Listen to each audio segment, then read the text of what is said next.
धन्यवाद ज्ञापित करता हूँ आदरणीय बंजारे सर का, संविधान प्रचारिक सभा के अध्यक्ष हैं। और मैं बहुत ही गौरव के साथ कह रहा हूँ यहाँ पर कि छत्तीसगढ़ से संविधान का प्रचार प्रसार पूरे देश भर में हो रहा है। और आज हम सब संविधान को विशेष रूप से आदरणीय बंजारे सर के वजह से जाने हैं।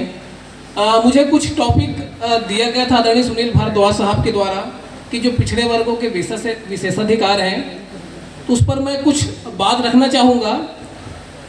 संविधान, जैसे आदरणीय हमारे बंजारे सर ने कहा अपने बातचीत में कि संविधान सबसे ऊपर है और संविधान से नीचे कार्यपालिका, न्यायपालिका, व्यवस्थापिका, संसद चलती है।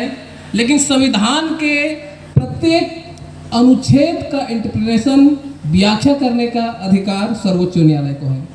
और ये जो हमारे हाथ में भारत के संविधान की पुस्तिका है, जिसमें 395 अनुच्छेद होने की बात हमारी बेटी वहाँ पर जो बैठी है उन्होंने कही, इसके प्रत्येक अनुच्छेद का व्याख्या विभिन्न न्यायालय में, सुप्रीम कोर्ट में होता है, 226 के तहत हाई कोर्ट व्याख्या करती है और 32 के तहत सुप्रीम कोर्ट करती है। तो ये आज के इस जो मुझे पम्पलेट मिला उसमें बहुत सारे सब्जेक्ट है कि 73 वर्षों में संवैधानिक अधिकार का क्या हुआ। तो मैं इसी पर आगे बातचीत रखूंगा साथियों। 1949 में आप सभी ने 1949 की बातें कही कि हम भारत के संविधान को आत्मार्पित कर लिया, अधिनियमित कर लिया। लेकिन 1950 के बाद जिन वर्गों को संविधान पढ़ना चाहिए उन्होंने नहीं पढ़ा। यूँ तो भारत का संविधान सबके लिए है। यदि आप आर्टिकल 15 को पढ़ेंगे तो धर्म, मूल, वंश, जाति के आधार पर भेद नहीं करने की बात कहता है। आर्टिकल 16 को पढ़ेंगे तो लोक नियोजन में अवसर की समता है। और भारत की ये जो संविधान है सबके लिए समान अधिकार प्राप्त है, लेकिन कुछ विशेष वर्गों को विशेषाधिकार मिला है। और 1950 के बाद 2022 तक सबसे ज़्यादा सुप्रीम कोर्ट में विशेषाधिकार पर ही व्याख्या हुई है। मैं 15 मिनट में सिलसिलेवार 1951 से लेकर 2022 तक की स्थिति पर चर्चा करना चाहूँगा। हम सब लोगों को 26 नवंबर 1950 को कानून के समक्ष सबको समान अधिकार मिल गया, विधि के समक्ष सबको समानता मिल गई। और ऐसा क्यों हुआ?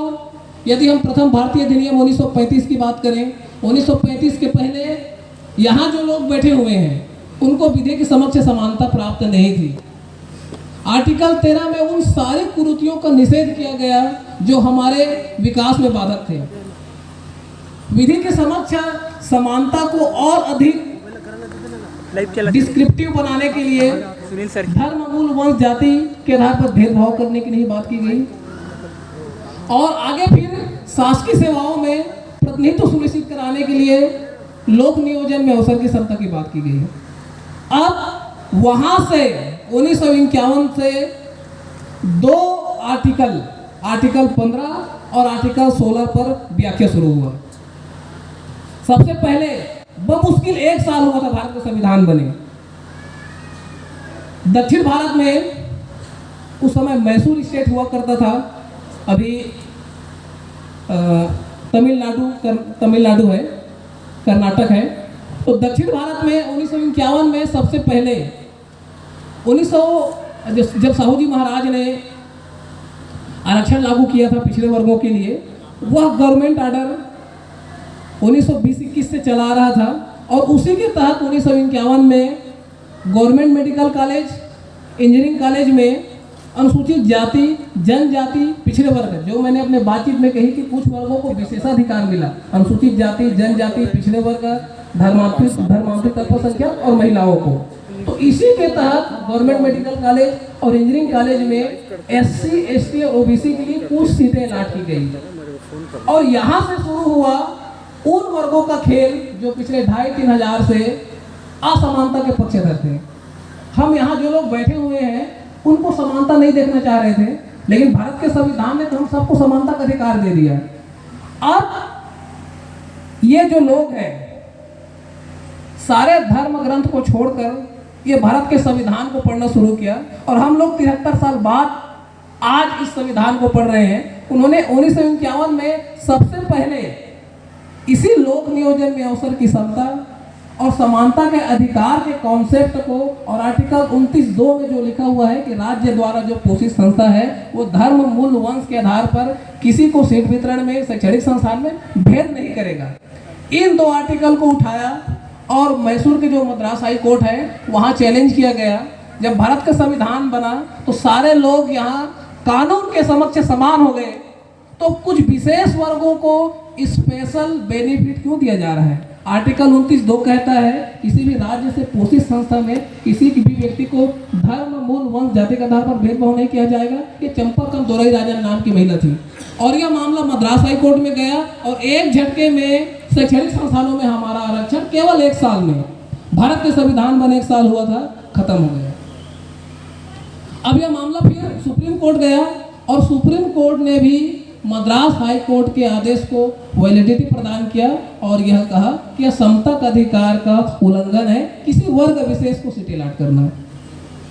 समस्या बहुत खड़ी हो गई, लेकिन उस समय 1951 के मंत्रिमंडल में हमारे उद्धारक पिता, मैं हमेशा उद्धारक पिता कहता हूँ, ग्रेट बाबा साहब थे और बाबा साहब के प्रयासों से पहला संविधान संशोधन लाया गया नेहरू मंत्रिमंडल में। तथाकथित जनसंघ के नेता, मैं ओपन मंच में भी उसका नाम नहीं लूँगा, मुझे कोई दिक्कत नहीं है, कानून सम्मत बातें हैं, आप गूगल में खोज करके देखेंगे तो भी मिलेगा। श्यामा प्रसाद मुखर्जी जी ने पानी पी पी कर इस बिल का विरोध किया था, लेकिन बाबा साहब डॉक्टर भीमराव अंबेडकर के तर्कों के आगे किसी की नहीं चली। अंततः पहला संविधान संशोधन, जिसको आप आर्टिकल 15(4) में पढ़ते हैं, मैं सीधा पढ़ के बताता हूँ क्योंकि आज संविधान मेला चल रहा है, तो मैं 15(4) को थोड़ा सा आप लोगों के बीच मैं पढ़ के बताना चाहूँगा। जो विशेष शैक्षणिक संस्थानों में हम लोगों के लिए रिप्रेजेंटेशन की बात करता है, ये 15(4) ये कहता है कि इस अनुच्छेद की या अनुच्छेद 29 के खंड 2 की कोई भी बात राज्य को सामाजिक और शैक्षिक दृष्टि से पिछड़े हुए नागरिकों के किन्हीं वर्गों की उन्नति के लिए या अनुसूचित जाति जनजातियों के लिए कोई विशेष उपबंध करने से निवारित नहीं करेगी। यह 1951 में बाबा साहब के प्रयासों से और महान दक्षिण भारत में सामाजिक क्रांति के पुरोधा तर्कशील पेरियार E.V. रामास्वामी की वजह से आया। इन 2 महान हमारे समाज के क्रांतिकारी समाज सुधारकों के वजह से आया और वहां से फिर शैक्षणिक संस्थानों में हमारे लिए प्रतिनिधित्व का रास्ता तैयार हुआ। साथियों, यह इतिहास में बहुत बड़ा घटनाक्रम है और उसी समय प्रथम संविधान संशोधन के जरिए उस समय भूमि सुधार के तहत जो जमींदार थे उनकी जिम्मेदारी को खत्म करके शासन अपने अधिपत्य में ले रही थी और प्रथम संविधान संशोधन से ही 9वीं अनुसूची निजात की गई। तो साथियों, यहाँ से फिर शुरू हुआ। उसके बाद हर 5 साल 10 साल में संविधान के ये जो विशेषाधिकार अनुसूचित जाति जनजाति पिछड़ा वर्ग और महिला को मिला, इस पर इंटरप्रिटेशन चालू हुआ। जुम्मा 10 साल हुआ था, हमारे लोग शैक्षणिक संस्थान में आने लगे, हमारे लोग शासकीय सेवा में आने लगे। जैसे ही 10 साल में हमारा कुछ प्रतिनिधित्व दिखना शुरू हुआ, फिर से 1963-64 में मामला सुप्रीम कोर्ट गया और आर्टिकल 15(4) और 16(4) को पुनः परिभाषित किया गया। उस समय देश भर में 2 सवाल खड़े हुए भारतीय संविधान के आर्टिकल 15 और 16 को लेकर। आर्टिकल 15 में ये बात कहता है कि धर्म, मूल, वंश, जाति के आधार पर भेदभाव नहीं करेगा, लेकिन आर्टिकल जो 15(4) है वो सामाजिक और शैक्षिक रूप से पिछड़े हुए लोगों के लिए उन्नति का द्वार खोलेगा।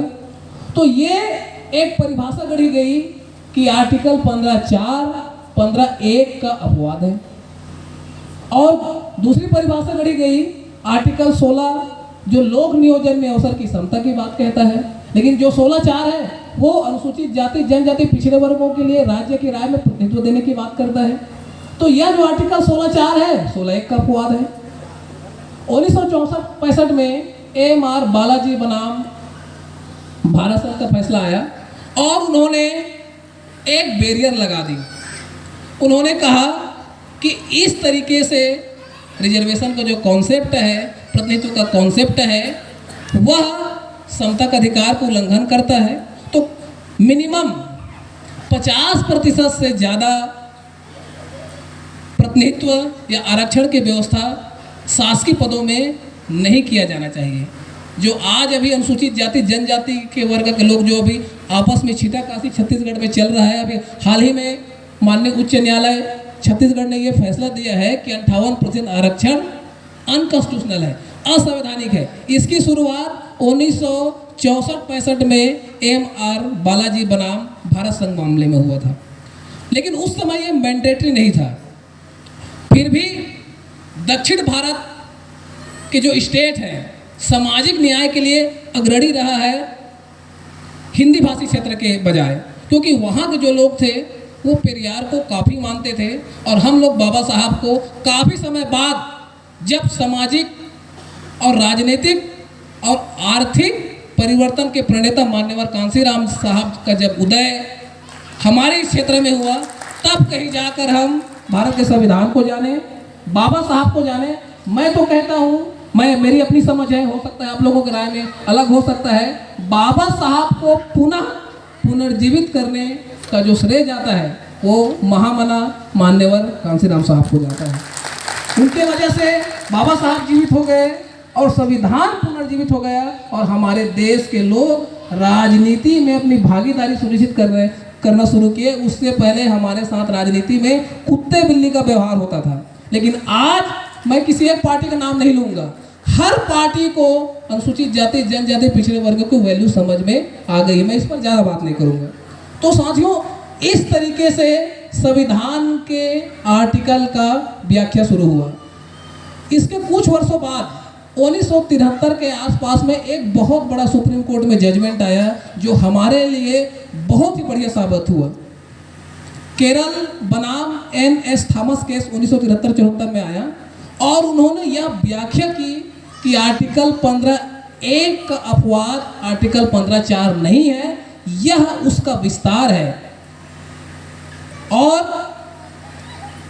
किसी वर्ग विशेष के लिए जो समान है उसके साथ ही समानता का व्यवहार होनी चाहिए, लेकिन जो असमान है असमानों के साथ समान व्यवहार नहीं होना चाहिए।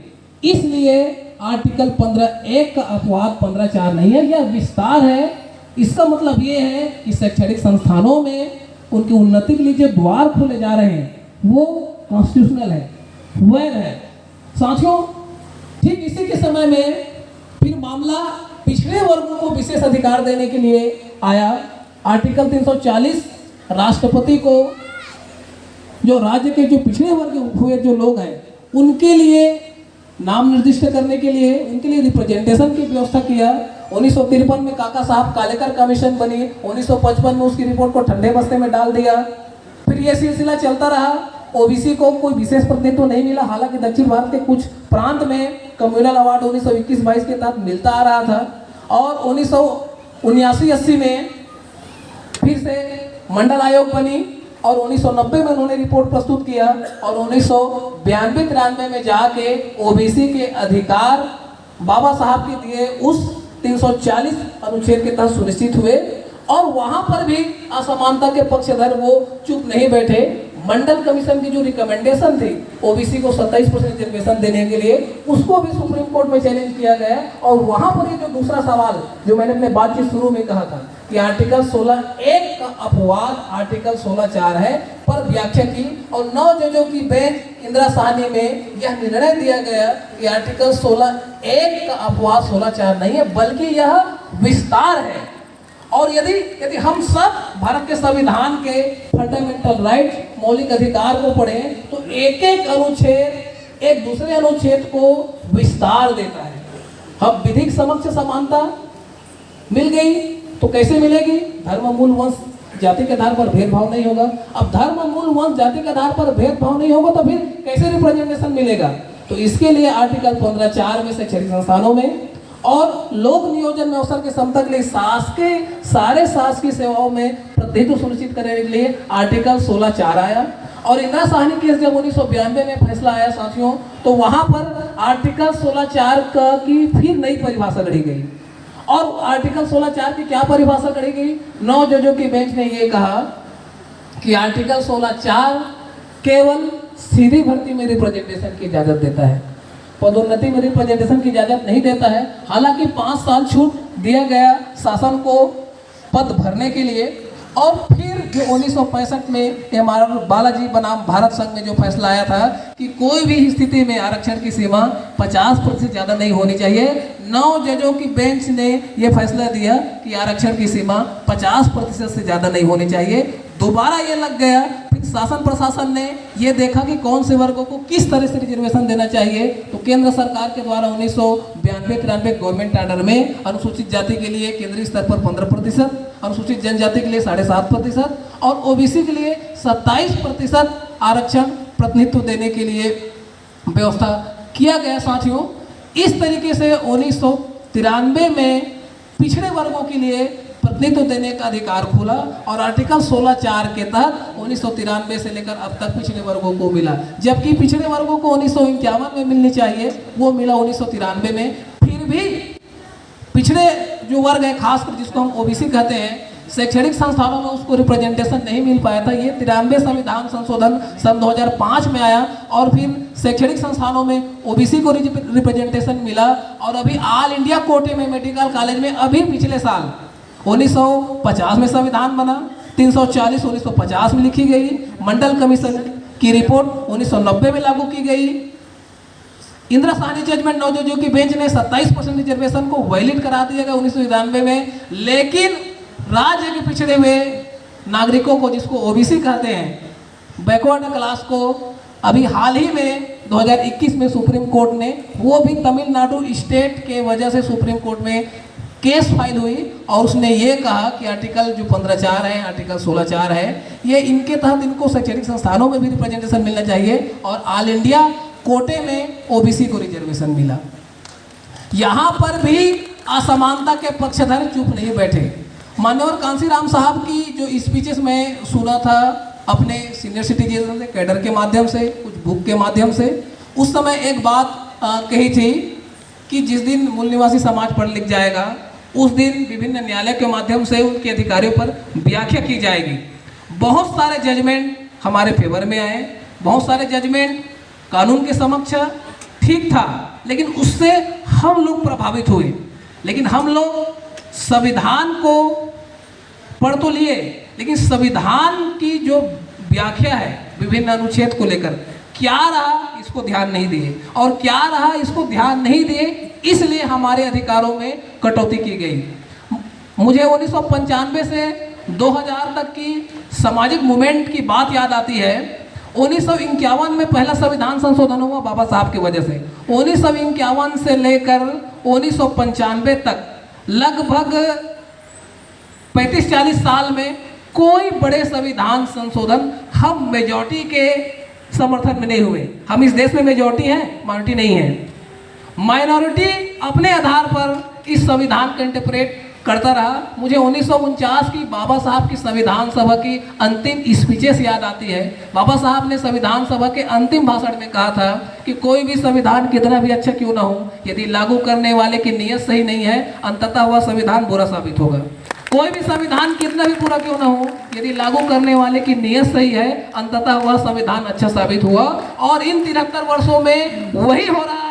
जिसको भी संविधान के आर्टिकल को इम्प्लीमेंट करने का जिम्मा मिला है या जिनको लोकतंत्र में प्राप्त हुआ है, उनकी नीयत सही तरीके से संविधान के उन मूलभूत विशेषाधिकारों को लागू करने के लिए नहीं रही है। यदि बाबा साहब आर्टिकल 335 में संविधान सभा के डिबेट में यदि अनुसूचित जाति जनजाति वर्ग के लिए प्रत्येक शासकीय पदों में दावे का प्रावधान नहीं किया गया होता, तो शायद आज आर्टिकल 15(4) 16(4) भी हमारा काम नहीं आता।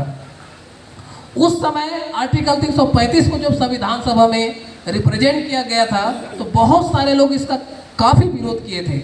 लेकिन बाबा साहब ऐसे विद्वत पर्सन थे कि उनके तर्कों के आगे किसी की नहीं चली और आर्टिकल 335 अस्तित्व में आया आज आर्टिकल 335 के स्पेशल रिप्रेजेंटेशन की वजह से, हमारे दावे की वजह से ही सारे सरकारी संस्थाओं में हम लोगों के लिए भागीदारी सुनिश्चित हो रही है। वरना जिनको संविधान के अनुच्छेद का पालन करने का जिम्मा दिया गया है, वो हमको कूली कबाड़ी ही बनाना चाहते हैं, चमार के घर चमार पैदा करना चाहते हैं, मोची के घर मोची पैदा करना चाहते हैं, बढ़ई के घर बढ़ई पैदा करना चाहते हैं। लेकिन भारत के संविधान बना तो बढ़ई भी राजा बन सकता है, मोची का बेटा भी राजा बन सकता है, IAS बन सकता है, कलेक्टर बन सकता है। ये संविधान के बदौलत ही ये सारा चीज हुआ, लेकिन लागू करने वाले की नीयत सही नहीं थी। इसलिए कुछ हद तक इस 73 वर्षों में भारत के संविधान की वजह से हमको मिला, और हमारी जानकारी के अभाव में बहुत सारे अधिकार हमको नहीं मिल रहे थे। तो मैं 4 बड़े संविधान संशोधन की बात करूंगा जो 1995 से सन 2000 के बीच हुए।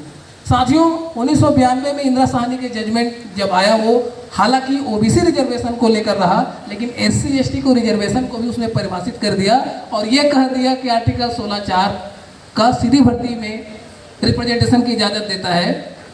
उसके बाद पदोन्नति में अनुसूचित जाति जनजाति के प्रतिनिधित्व खत्म हो गया।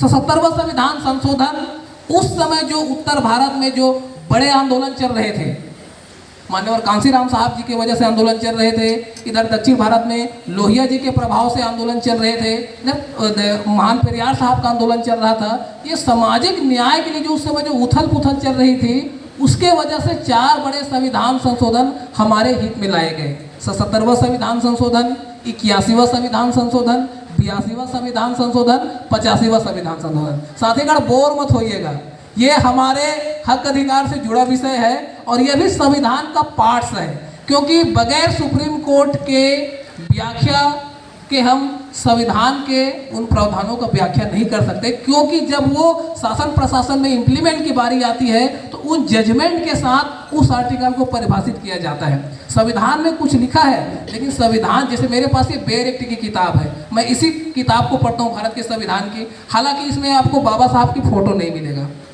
और हमारे बाबा साहब फोटो में नहीं बसते हैं, वो विचारों में बसते हैं। इसलिए संविधान की पुस्तक क्या है हमारे लिए मायने नहीं रखता, वो कितना महत्वपूर्ण है ये हमारे लिए मायने रखता है। जैसे मेरे पास ये बेयर एक्ट की किताब है, इस बेयर एक्ट की किताब में आर्टिकल 16(4) को, आर्टिकल 15(4) को 9 जजों की बेंच ने, 11 जजों की बेंच ने, 7 जजों की बेंच ने क्या परिभाषित किया है, मेजॉरिटी जजमेंट क्या रहा है, ये सारा चीज़ है। मैं इसी को अध्ययन करने का प्रयास करता हूँ, और आदरणीय DR बंजारे सर के प्रेरणा से लगभग 5 साल से मैं इस संविधान का गहन अध्ययन करने का प्रयास कर रहा हूँ। और 1950 के बाद से लेकर 2022 तक जितने भी जजमेंट है रिजर्वेशन के, आर्टिकल 16(4) के, 15(4) को लेकर, उनको अपने तरीके से सरल भाषा में पढ़कर हमारे लोगों तक उसको सर्कुलेट करने का प्रयास कर रहा हूं, और मैं इसी दिशा में आगे बढ़ रहा हूं। तो साथियों, 4 बड़े संविधान संशोधन हमारे हित में हुए 1995 से लेकर सन 2000 तक। 77वां संविधान संशोधन रिजर्वेशन इन प्रमोशन के प्रावधान किया। 81वां संविधान संशोधन बैकलॉग पदों की बात किया। 82वां संविधान संशोधन हम लोगों को वरिष्ठता देने की बात किया। 82वां संविधान संशोधन हम लोगों को मानक अंकों में छूट की बात किया, और 85वां संविधान संशोधन हमको वरिष्ठता देने की बात किया। लेकिन यहाँ भी जो असमानता के पक्षधर है, जो कभी भी हमको ऊंचे पद में देखना नहीं चाहते थे, उन्होंने फिर से सुप्रीम कोर्ट की ओर रुख किया, और ये चारों संविधान संशोधन का आक्षेप लगाया कि यह अनकॉन्स्टिट्यूशनल है। लेकिन सन 2006 में एम नागराज वाले मामले में फैसला आया कि ये जो चारों संविधान की संवैधानिक वैधता बरकरार रहेगी, कुछ शर्तें स्टेट गवर्नमेंट को मानने पड़ेंगे SC ST को रिजर्वेशन प्रमोशन देने के लिए। फिर वहीं पर बाबा साहब कुछ कोटेशन यहाँ पर उद्धृत हो रही है कि लागू करने वाले की नीयत सही नहीं है। एम नागराज में ये फैसला दे दिया कि जाओ, चारों संविधान संशोधन वैलिड है, शासन दे सकती है, लेकिन शासन को ये साबित करने पड़ेंगे कि SC ST का पर्याप्त प्रतिनिधित्व शासन प्रशासन में नहीं है। अब साबित कौन करेगा? जो साबित करने के लिए लोग बैठे हैं उनकी नीयत सही नहीं है। शासन के पास सारे डाटा है, सारे रिप्रेजेंटेशन की रिपोर्ट है, हमारी भूखमरी की रिपोर्ट है, हमारी गरीबी की रिपोर्ट है, हमारी शैक्षिक पिछड़ेपन की रिपोर्ट है। कितना टाइम लगेगा उसको केंद्र स्तर पर, राज्य स्तर पर डाटा देने के लिए? लेकिन सन 2006 के बाद किसी स्टेट गवर्नमेंट में इसमें हिम्मत नहीं दिखाई, साहस नहीं किया, या उनकी नीयत सही नहीं रही। इस प्रकार चारों संविधान संशोधन वैलिड होने के बावजूद भी ना तो रिजर्वेशन में प्रमोशन ढंग से देश भर में लागू हुआ, ना ही बैकलॉग पद लागू हुआ, और ना ही हमको परिणामी वरिष्ठता मिल पाई। हालांकि धीरे धीरे हमारे लोग संविधान को जानने लगे, जिसमें आदरणीय बंजारे सर का बहुत बड़ा योगदान है। संविधान के उन आर्टिकल को समझने लगे जो हमारे लिए सेफ गार्ड है, हमको सुरक्षा प्रदान करती है, और धीरे धीरे हमारे लोगों को सोशल जस्टिस का कॉन्सेप्ट समझ में आया। तब हमारे लोग फिर महाराष्ट्र के, उत्तर प्रदेश के, पंजाब के, हरियाणा के, छत्तीसगढ़ के, साउथ के लोग सुप्रीम कोर्ट के जजमेंट को पढ़ना शुरू किए। और हमारे महिलांगे साहब, एडवोकेट साहब बैठे हुए हैं, हमारे पैनल के वकील हैं, ऐसे हमारे एडवोकेट साहबान आने लगे और उन्होंने फिर हाई कोर्ट में, सुप्रीम कोर्ट में संविधान के उन आर्टिकल की सही सही व्याख्या करने लगे। बहुत सारे आरटीआई में दस्तावेज निकाले, मैंने भी 700 पेज का दस्तावेज निकाला था छत्तीसगढ़ में हमारे रिप्रेजेंटेशन की रिपोर्ट। तो इस तरह साथियों, जब सुप्रीम कोर्ट और हाई कोर्ट में हमारे SC ST OBC के लोग अपने अधिकारों पर बात रखना शुरू किए, तो ठीक हमारे अधिकारों पर थोड़ी कैंची कम हुई, और सुप्रीम कोर्ट में भी 1-2 हमारे जजेस गए, जैसे कि जी बालाकृष्णन साहब जैसे लोग गए, उन्होंने एक अच्छे व्याख्या सुप्रीम कोर्ट पर हमारे रिजर्वेशन को लेकर दी साथियों। तो साथियों, भारत के संविधान के इन सभी आर्टिकल की व्याख्या सुप्रीम कोर्ट के उस जजमेंट के साथ हमको करनी होगी जो नजीर बन गई है। और इस प्रकार जैसे तमिलनाडु ने 69% रिजर्वेशन दिया, और वहाँ का रिजर्वेशन सुप्रीम कोर्ट ने उसको रोक नहीं लगाया, क्योंकि उन्होंने 9वीं अनुसूची में डाल दिया। और हमारे अभी हाल ही में हाई कोर्ट में फैसला आया कि रिजर्वेशन 50% से ज़्यादा नहीं होनी चाहिए।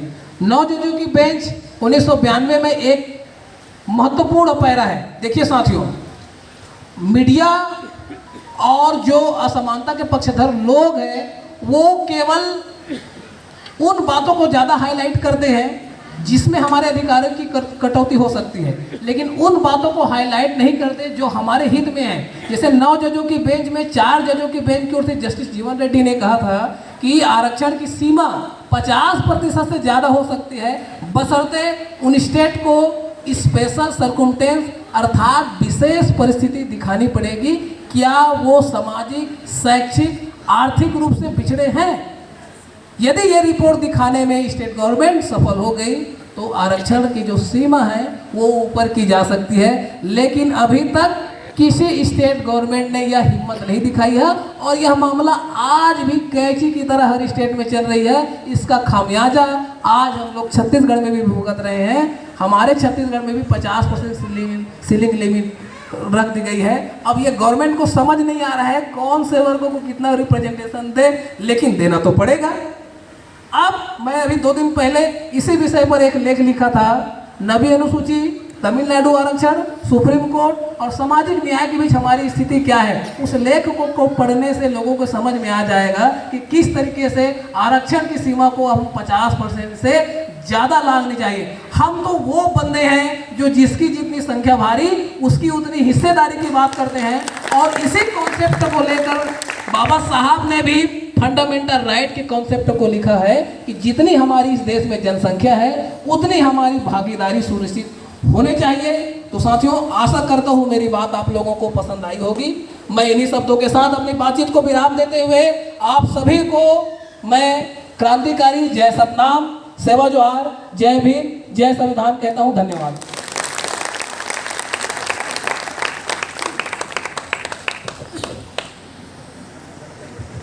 जी, बहुत ही